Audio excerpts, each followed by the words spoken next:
You know, this is no top 4 YCS profile, but you know what? This is still something interesting to kind of cover on this channel. So, what is up, guys? MCO40. We're going to be looking at, well, Papa Joe, one of those two. It's the one that messaged me this on Facebook. He said, hey, Robbie, I went 8-0 at my UDS qualifier this weekend, or whatever the heck the event is. It's the one, or OTS championship. Yes, that one. Haha. Okay. So we went 8-0, and I was like, I don't know if I really want to cover meta this event. And I was like, oh wait, my comment section has been up my ass for an Altergeist list. And you know what? I was thinking about it, and I was like, you know what? We're going to talk about this, because this deck's game plan is built to destroy Pure.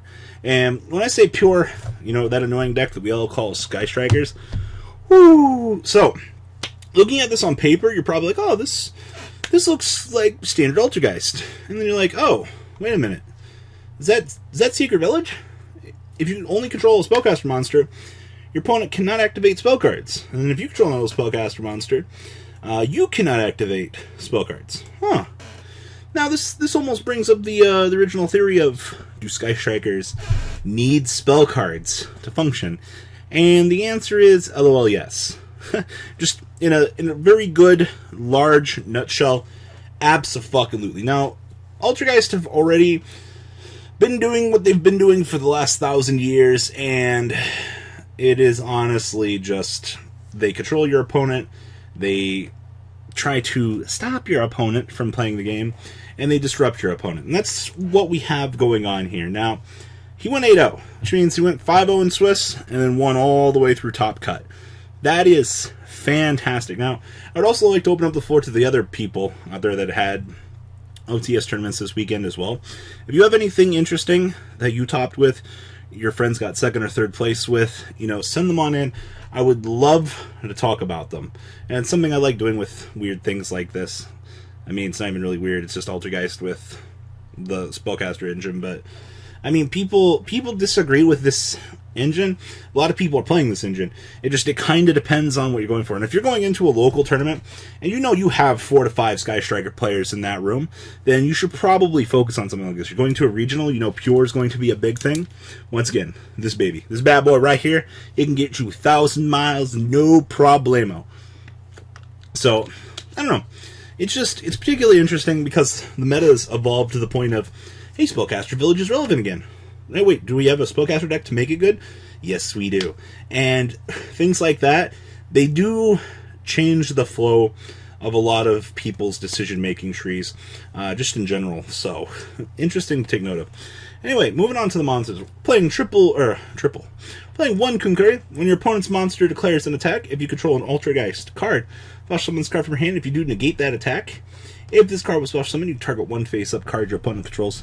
Negate the effects of that card while it and this monster are face-up in the field. So not only do you get the ability to drop a 2400 ass on the field, you get the ability to blink an opponent's card. And may I tell you how important that can be. Oddly enough, I've seen a lot of people not wanting to play this, but I think we've started going towards the trend of wanting to play at least 1 copy of King Curry.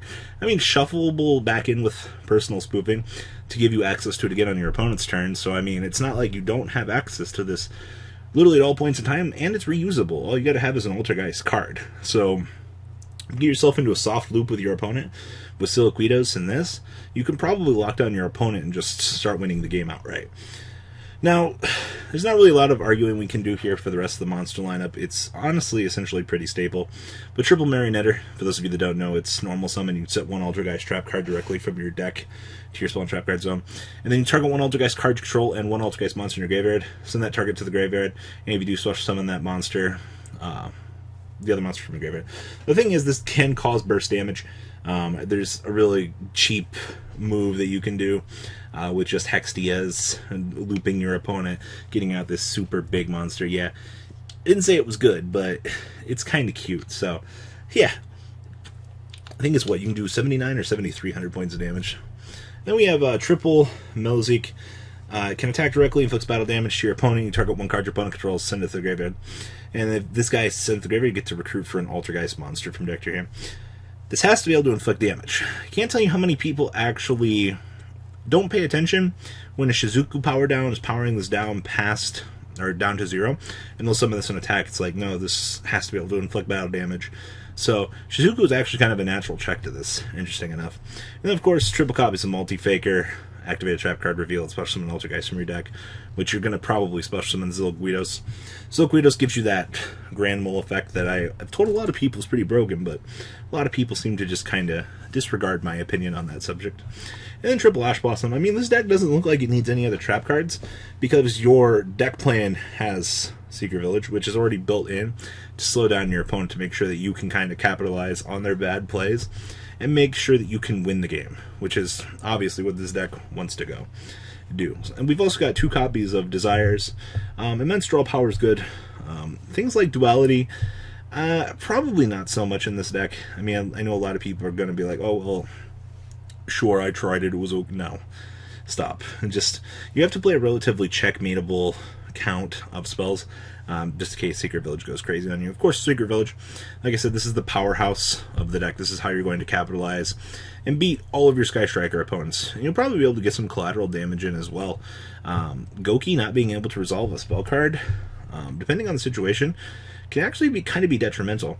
And then something else he was playing in that was interesting to me was Triple Shared Ride.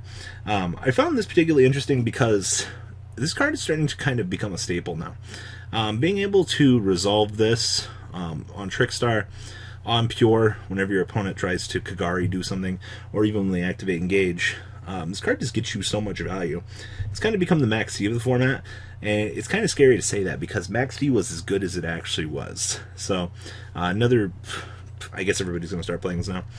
Traps 2 Manifestation, 2 Protocol. People will argue 1 Manifestation, 2 Protocol. I think you can get away with however you want to set this up. I don't see any issue with this whatsoever. Just player preference at this point. 1 copy of Imperial Order. I mean, who doesn't love 4 copies of Secret Village in your main deck? Then we have triple copies of Infinite Impermanence. Nothing else to really say. And then 2 copies of Metaverse. Now this is interesting because you're going to use this in combination with Multi-Faker. So you can drop the Multi-Faker off the Resolution of Metaverse, activate the Secret Village, resolve Multi-Faker, summon Yugioh. It's a very sick 2-card combo, and it's going to just put your opponent in an incredibly bad position, honestly.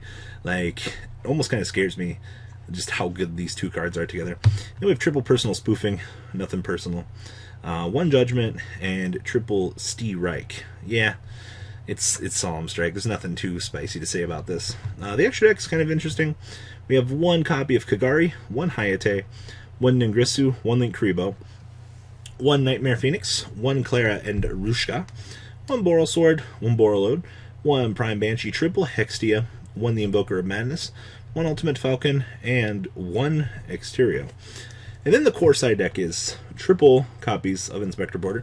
Everybody's doing this now that's playing Altergeist, and literally True Draco as well. Like, slowing down your opponent to 1 monster effect a turn, unless they capitalize on something else, if that, is pretty insane. Triple Mind Control, take your opponent's Kagari, 1 Hornet Drones. Being able to have this is pretty good. Triple Heavy Storm Duster, nothing really too important to say. 2 Mind Crush and triple Waking the Dragon. I hate Waking the Dragon so much. Literally hate this card. Now, his matchups for this tournament were he won 2-0 against Pure Sky Striker, won 2-0 against Pendulums, 2-0 against Invoked Sky Striker Mekk-Knight, and then round 4 and 5 he won 2-1 against Pure. And then top cut was 2-0 Mekk-Knight, 2-0 Cyber Dragons, and 2-1 Pendulum Edition. So the deck was built to destroy the Pure matchup, and it did it every time. Mind Control was essentially great, being able to steal Shizuku, cut off the Ray, make Hayate, send the drones, make Kagari to add it to hand, and then use drones plus Kargari for Alistair was important because Alistair is a spellcaster. The game plan for Altergeist is literally turbo village.deck. Your game plan is to obviously have a spellcaster in Village. The funniest incident I had was in the finals against Pendulum, where my opponent was locked and couldn't activate a spell card the entire game. I had Bird Faker Village, so he had to summon a spellcaster to make his scales live, but I keep bouncing it for 20 plus turns while I poked him for death. But yeah, essentially, in essence, Village.deck is the game plan, and Shared Ride is stupidly good. So, congratulations, sir, on your first place. it's really cool to get the chance to see something like this doing so well. So guys, please leave a comment down below. Tell me what you guys think about this wonderful deck. And guys, I'm out. Peace. If you have any other OTS decks too, feel free to send them on in. I'm definitely looking forward to seeing some interesting stuff. The ride never ends, guys. Make sure you enable those notifications to get the latest videos that are being posted on this channel. Make sure you guys check out VanCole40 for my Cardfight Vanguard channel. And join me and House of Champions on the Zodiac Duelist TV Twitch stream. We'll be interacting with our audiences. And please check out No Limit Gaming and LGTCG.com for the cheapest trading cards on the market. Thanks for watching, guys, and please have a good day.